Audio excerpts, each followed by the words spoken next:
চন্দননগর মহকুমা হাসপাতালে অবৈধ ক্যান্টিন বন্ধ। চন্দননগর মহকুমা হাসপাতালে অবৈধভাবে চালানো ক্যান্টিন বন্ধ করে দিল হাসপাতাল কর্তৃপক্ষ। হাসপাতাল সূত্রে জানা গেছে, দীর্ঘদিন ধরে এই ক্যান্টিনটি চালাচ্ছিলেন চন্দননগর শহর তৃণমূল কংগ্রেসের সংখ্যালঘু সেলের চেয়ারম্যান শেখ আনোয়ার। ঘটনা প্রসঙ্গে শেখ আনোয়ার জানান, কলকাতার মোহন বৈঠার এই ক্যান্টিনটির দেখাশোনা করতাম আমি। প্রতি মাসে লাভের নির্দিষ্ট অংশ মোহন বৈঠাকে দেওয়া হতো, তবে ক্যান্টিনটির জন্য প্রয়োজনীয় নথিপত্র এবং অনুমোদন না থাকায় আজ হাসপাতাল কর্তৃপক্ষ পুলিশের সহযোগিতায় ক্যান্টিনটি সম্পূর্ণরূপে বন্ধ করে দেয়। হাসপাতালের সুপার সন্তু ঘোষ জানান, যতদিন না ক্যান্টিনের সমস্ত কাগজপত্র জমা দেওয়া হচ্ছে, ততদিন পর্যন্ত ক্যান্টিন চালু করা যাবে না। চন্দননগর পুলিশের হস্তক্ষেপে ক্যান্টিনটি সিল করে দেওয়া হয়েছে। ফলে আপাতত হাসপাতালের রোগী ও পরিজনদের বাইরে থেকে খাবার সংগ্রহ করতে হচ্ছে।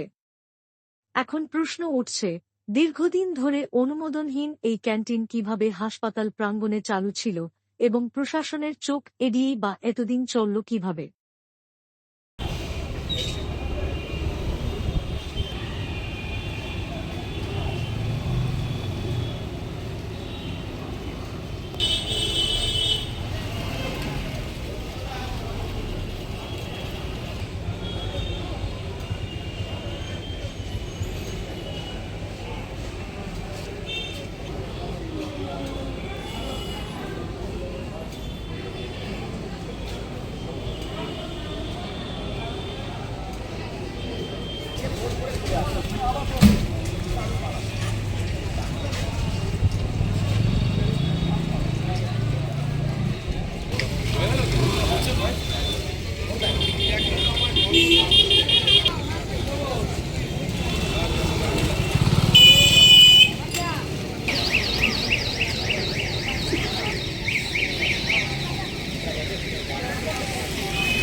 হ্যাঁ, তাহলে কোনো অভিযোগ ছিল? অভিযোগ নয়, অভিযোগের কোনো ব্যাপার না। এটা কাগজপত্র চাওয়া হয়েছে, দিতে পারিনি। দিতে মানে যারা নিয়েছিল তারাই নেই নাকি অন্য কেউ আছে? এই না,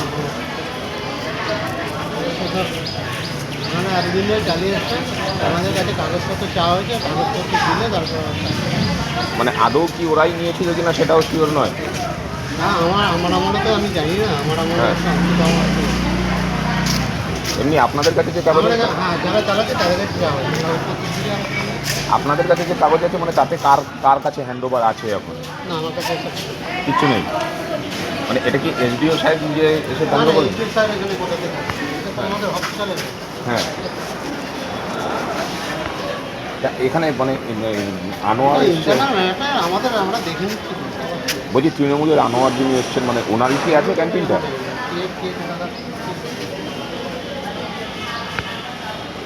মানে কাগজপত্র কতক্ষণের মধ্যে চাওয়া হয়েছে স্যার? মানে না হলে কি ক্যান্সেল হবে কিছু?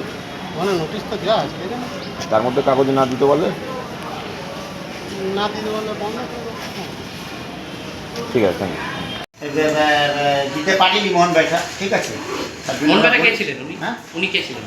উনি হচ্ছেন মালিক, উনি এটা ওনার নামেই টেন্ডারটা। আর এটা দেখভাল করতেন আপনি?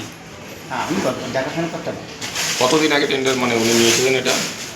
উনি মোটামুটি 10 বছর হয়ে গেল। মানে এমনি কতদিন বাদে বাদে ডাক হয় আর কি? উনি উনি দেখেন, আমি ওটা দেখি না। উনি আমাকে চালায়, ঠিক আছে। আমরা এখানে চালাতাম, আমরা ওনাকে মাইনে দিতাম, এই শেষ হয়ে। আপনি কাদেরকে মায়না দিতেন? আমি আপনি মায়না দিতেন মানে আপনাকে মায়না দিতেন? না, আমি মাইনে দিতাম মোহন ভাইটা। মোহন বাটিকে তো আপনি দেখাশোনা করতেন তো? আমি দেখাশোনা।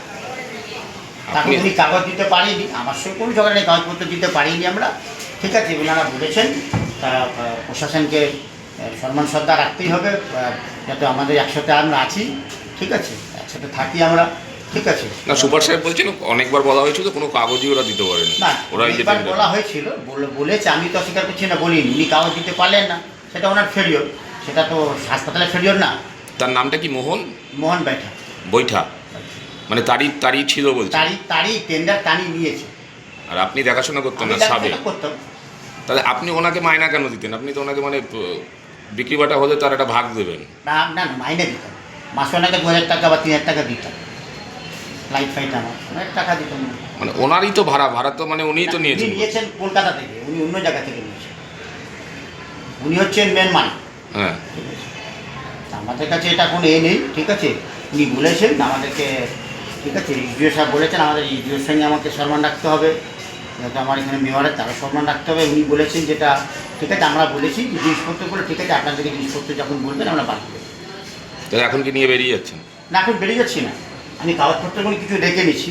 ঠিক আছে, তারপরে আমাদেরকে আবার ডাকুন যেদিন লাগবে। আমার তো অনেক জিনিসপত্র আছে, ক্যান্টিনটা টেন্ডার আছে, জিনিসপত্র তো টেন্ডার না, ওগুলো তো আমার, ওগুলো তো আমাকে দিতে হবে, ওটা আমাকে নিতে হবে, ওটা তো হাসপাতালের না, ওটা আমার। মানে আপনার সঙ্গে মোহন বইটার কন্ট্যাক্ট হয়েছিল, Contact হয়েছে। মাসে এত দিতে হবে। কত করে দিতেন? 4000 কোনো 3000। যে কোনো মাসে যেরকম হয় আর কি। হ্যাঁ। কত বছর ধরে আপনি রয়েছেন ওরকম মোহন বইটার কাছ থেকে? আমি ওনার কাছ থেকে নিয়েছি মনে হয় 5-6 বছর হবে। 6 বছর ধরে।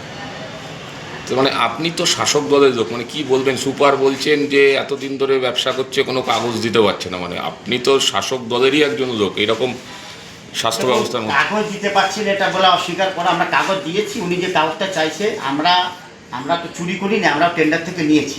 আমরা যেখানে নিয়েছি সেই কাগজটা উনি চেয়েছেন, আমরা যেখান থেকে নিয়েছি টাকা পয়সা দিয়ে, ওখানে আমরা যাবো, আবার জানাবো তোমাদের কাগজপত্রটা দেওয়া হোক, আমাদের ক্যান্টিনটা বন্ধ। আমরা তো জোর করে নিইনি, শাসক দল হতে পারে, আমরা আইনের মাধ্যমে যেন পরিষ্কারভাবে আমরা নিয়েছি। একটা সঙ্গে একটা কোনো যা টেন্ডার হয়, আমরা টেন্ডারটা যে নিয়েছি। এবার সেটা তো মোহন বইটা নিয়েছে, আপনি তো নেন না, মোহন ভাইটা নিয়েছে, ওই মোহন ভাইটা নিয়েছে, আমি নিইনি, মোহন ভাইটা নিয়েছে। তো সেই কাগজটা তো দেখাতেই পারবে যে আমরা নিয়েছি। কাগজটা, হ্যাঁ, নিশ্চয়ই টাকা, আমরা তার জন্য সময় চেয়েছি। কিন্তু অভিযোগ উঠছে যে এই ক্যান্টিনের ভিতরে অসামাজিক কার্যকলাপেরও অভিযোগ রয়েছে, তার জন্যই এই সুপার সাহেব এটার উপরে নজর দিয়েছিলেন, তারপরে কাগজপত্র চেয়েছেন।